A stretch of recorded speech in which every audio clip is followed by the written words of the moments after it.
प्रियजनांनो, तुम्ही आनंदी आहात का? आज सकाळचा हा वेळ तुमच्यासाठी आनंदाचा आहे, कारण येशू तुम्हावर प्रेम करतो आणि तो तुमच्या सोबत आहे. तुम्ही येशू सोबत चालता का? की तुम्ही फक्त येशू सोबत चालणे हा कार्यक्रम पाहता आणि पुढे जाता? तुम्ही सकाळी उठून शास्त्र वाचले पाहिजे, त्यावर मनन केले पाहिजे आणि प्रार्थना केली पाहिजे. तुम्ही येशू सोबत चालले पाहिजे. हेच प्रभूची अपेक्षा आहे. फक्त तुम्ही प्रभू सोबत चाललात तरच त्याने सांगितलेले वचने तुमच्या आयुष्यात पूर्ण होतील. जर तुम्ही फक्त कार्यक्रम पाहिला आणि नावासाठी प्रार्थना केली तर काहीच घडणार नाही. तुम्ही त्याला प्रामाणिकपणे आणि पूर्ण मनाने शोधले पाहिजे, मगच तुम्हाला आशीर्वाद दिसेल. तुम्हाला वाटतं का अशी सुंदर ठिकाणं कुठे आहेत? मी तुम्हाला सांगितलं नव्हतं का की लॉस एंजेलिस शहरात मोठमोठी स्टार हॉटेल्स आहेत. तिथे अनेक पर्यटन स्थळं आहेत. पर्यटकांना आनंद घेता यावा म्हणून त्यांनी अशा प्रकारे सुंदर सजावट केली आहे. मी तिथे उभा आहे आणि तुमच्याशी बोलत आहे, जेणेकरून तुम्ही हे देखील पाहू शकाल. आज प्रभूने तुमच्यासाठी काय वचन दिले आहे असा प्रश्न तुम्हाला पडला आहे का? योहान अध्याय 16 वचन 22. तुमचे अंतःकरण आनंदित होईल व तुमचा आनंद तुमच्यापासून कोणी काढून घेणार नाही. परमेश्वर असे वचन देतो. आता तुम्हाला दुःख आहे, तुमच्यावर काहीतरी परिणाम झाला आहे, तुमच्या हृदयात काही दुःख आणि वेदना आहेत. परमेश्वर म्हणतो तुम्ही आनंद कराल. याचा अर्थ काय? तुमचे दुःख आनंदात बदलले जाईल. माझ्या मुला मुली, तू आता दुःखात आहेस का? आता पुढे तू आनंदी होशील. आज मी तुला आनंदी करीन. आपल्याला आनंदी करण्यासाठीच येशूने सर्व दुःख स्वीकारले. त्याच्यावर छळ झाला, त्रास झाला, जखमी झाला, त्याने दुःख सहन केले. हे तुझ्यासाठी आहे मुला, हे तुझ्यासाठी आहे मुली. तुझ्यासाठीच त्याने स्वतःला जखमी होण्यासाठी समर्पित केले, दुःख सहन केले. प्रभूची इच्छा आहे तू नेहमी आनंदी राहावेस. तुझा आनंद तुझ्याकडून हिरावून घेऊ शकत नाही. तुला वाटतं का की कोणी तुझ्या मनातील आनंदावर परिणाम करण्याचा प्रयत्न करत आहे? तुझ्या कोणत्याही परिस्थितीमुळे तुझ्या आनंदावर परिणाम होऊ शकत नाही. येशू देतो तो आनंद कायमस्वरूपी असतो.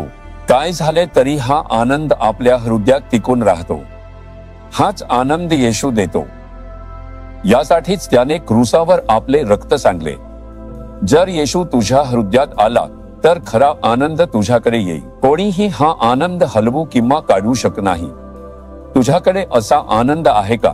नसेल तर आज प्रार्थना कर, येशू माझ्या हृदयात ये आणि मला कायमस्वरूपी आनंद दे. माझ्या आजूबाजूला काहीही घडो, मला तुझ्यातच आनंदी राहायचं आहे. अशी प्रार्थना कर.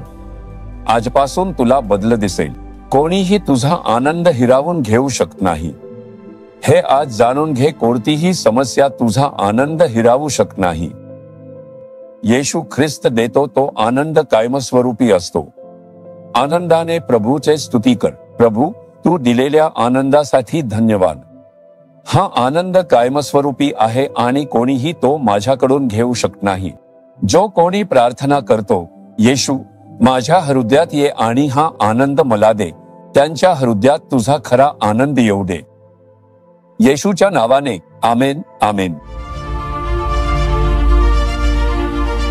येशू सोबत चालणे हे कार्यक्रम पाहणारे तुम्ही सर्वजण धन्य आहात, भाग्यवान आहात.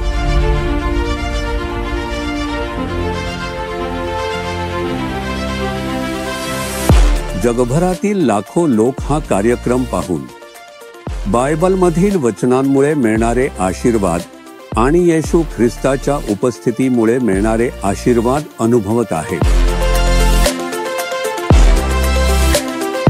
हे केवळ एका विशिष्ट धर्मासाठी असलेले एक सेवकाई नाही. येशू ख्रिस्त हे देखील केवळ एका धर्माचे प्रभू नाही, ते सर्वांसाठी प्रभू आहेत.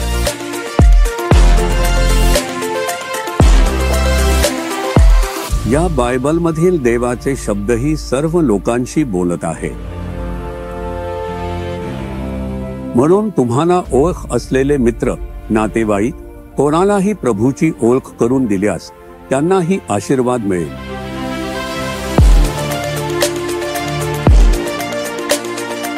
जगातील अनेक भाषांमध्येही हे संदेश भाषांतरित करून प्रसारित केले जात आहेत.